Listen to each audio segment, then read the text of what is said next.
The ancient ritual chamber deep within the crystalline spires of Veltar hummed with desperate energy.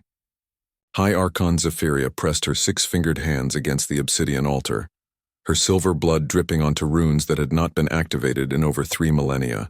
Around her, the last surviving members of the Veltari Council chanted in harmonies that made the very air shimmer with otherworldly power.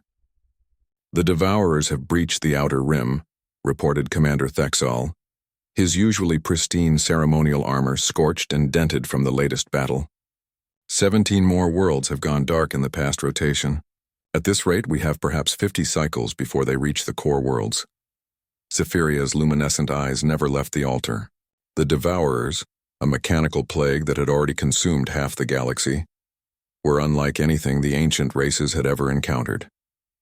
They didn't just destroy civilizations, they unmade them, converting all matter into more of themselves.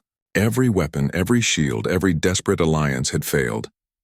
The combined fleets of the Veltari, the gas giant dwelling Nethers, and even the enigmatic shadows of the void had been swept aside like dust before a hurricane. "The ritual proceeds," she whispered, feeling the cosmic energies building. "We call upon the ancients' final protocol, the summoning of the miracle race."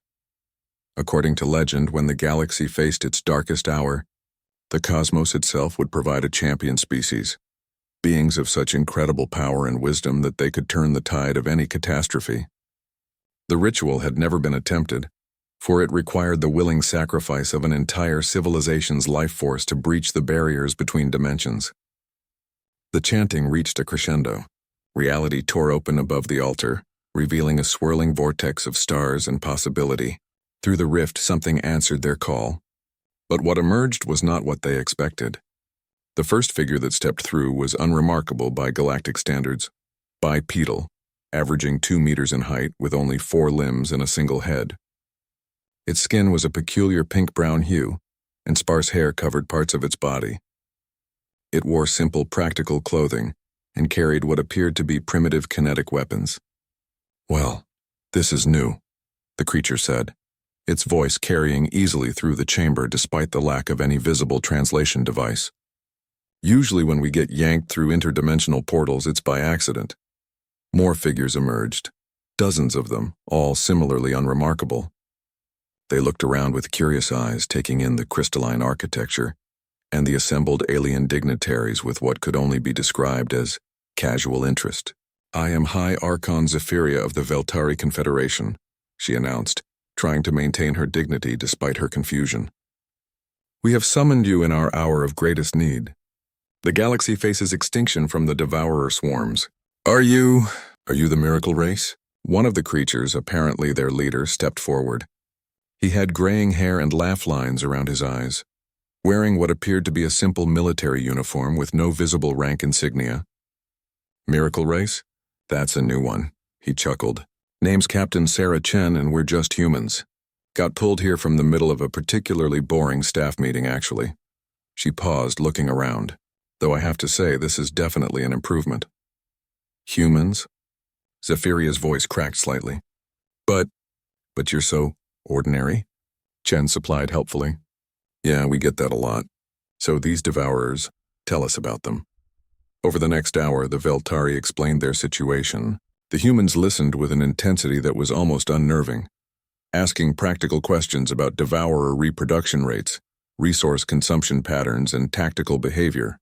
They showed no fear, no despair, only the kind of focused attention that predators gave to prey. "Right," Chen said finally. "Give us access to your tactical databases and manufacturing facilities. We'll need about 72 hours. "That's all?" Commander Thexal sputtered. "The Devourers will reach the Kalos system in 36 hours. There are 3 billion Veltari there." "Then we better get started," replied a human who introduced herself as Dr. Martinez. "We're going to need a lot of duct tape." What followed defied every expectation the galaxy's greatest minds had about warfare, engineering, and basic physics. The humans didn't try to out-technology the Devourers or overpower them with superior weapons. Instead, they did something that no civilization in galactic history had ever attempted. They cheated. Using scavenged materials and what they called aggressively creative engineering, the humans built devices that shouldn't have worked according to any known scientific principle. They hacked Devourer communication networks using something called social engineering. They created weapons that violated the Devourer's fundamental programming by being too stupid to work properly, yet somehow devastating in practice. But most importantly, they refused to play by the rules that had doomed every other species. When the Devourer fleet arrived at Kalos, they found the planet defended by a ramshackle collection of ships that looked like they'd been assembled by particularly ambitious children, with unlimited access to spare parts. The Devourers, programmed to analyze and counter advanced technology, simply couldn't process what they were seeing.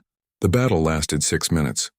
The Devourers' perfect adaptation protocols, designed to counter any conceivable weapon system, were utterly helpless against humanity's aggressive creativity.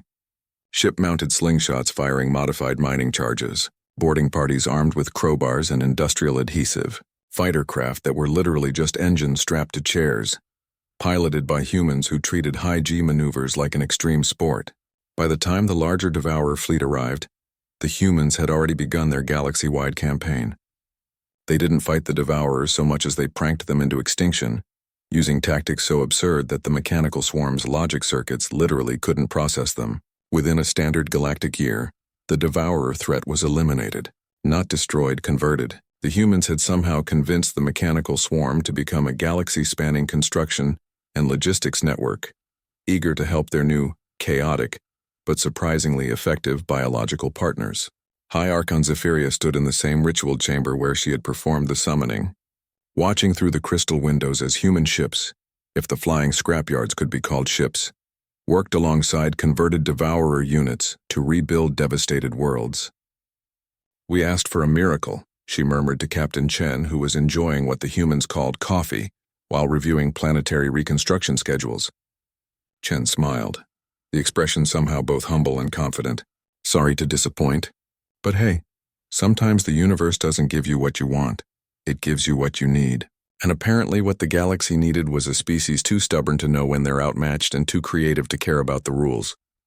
She raised her mug in a toast to humanity, proving that sometimes the best miracle is just refusing to give up and getting weird with it. Outside, a converted Devourer unit was painting "Jeff was here" on the side of a space station, while its human supervisor nodded approvingly. The galaxy was safe, if significantly more chaotic than before. Some miracles, Zephyria reflected, come with a sense of humor.